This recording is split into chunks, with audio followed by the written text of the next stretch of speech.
Ottoman সাম্রাজ্য পুনরায় প্রতিষ্ঠা করতে চান রিসেপ তাইয়েপ এরদোয়ান। সম্প্রতি এমনই দাবি করেছে ইসরায়েল সরকার গঠিত বিশেষ নাগেল কমিটি, যেখানে উল্লেখ করা হয় উসমানী খেলাফত পুনঃপ্রতিষ্ঠার জন্য ইসরায়েল দখল করতে পারে তুরস্ক। এরপর থেকেই শুরু হয়েছে দুই দেশের সামরিক শক্তির তুলনা। গ্লোবাল ফায়ার পাওয়ার ইন্ডেক্সের তথ্যমতে বিশ্বের অষ্টম সামরিক শক্তিধর দেশ তুরস্ক। এরদোয়ানের দেশে সামরিক বাহিনীতে সক্রিয় রয়েছে 3,55,200 সেনা।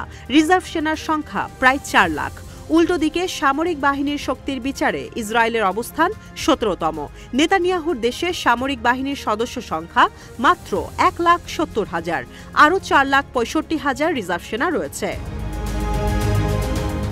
প্রতিরক্ষা খাতে আঙ্কারার বার্ষিক বাজেট $40 বিলিয়ন।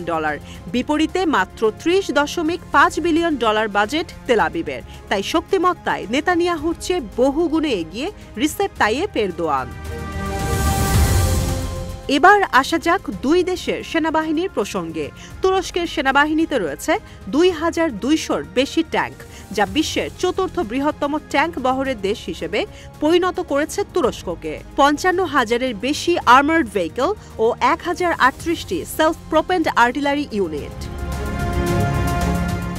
বিপরীতে ইসরায়েলের ট্যাঙ্ক সংখ্যা প্রায় অর্ধেক, মাত্র 1,370টি।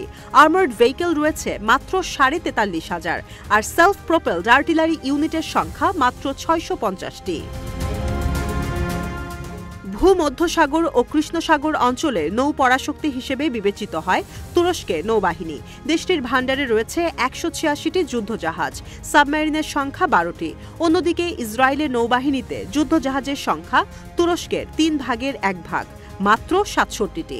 সাবমেরিনের সংখ্যাও অর্ধেকের চেয়ে কম। স্থল ও নৌবাহিনীর পাশাপাশি শক্তিশালী বিমান বাহিনীও রয়েছে তুরস্কের।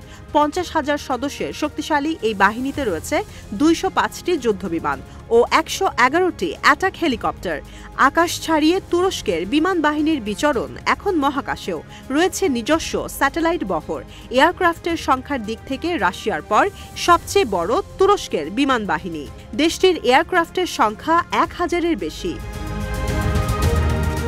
বিপরীতে যুদ্ধবিমান ছাড়া বাকি সব ক্ষেত্রেই তুরস্ক থেকে পিছিয়ে আছে ইসরায়েল। দেশটির বিমান বাহিনীতে যুদ্ধবিমানের সংখ্যা 280টি। ট্রান্সপোর্ট এয়ারক্রাফট ও অ্যাটাক হেলিকপ্টার রয়েছে যথাক্রমে 12 ও 48টি। অটোমান সাম্রাজ্য পুনরায় প্রতিষ্ঠার লক্ষ্যে নেতানিয়াহুর চেয়ে বড় ব্যবধানে এগিয়ে আছেন এরদোয়ান। এ কথা বলার অপেক্ষা থাকছে না।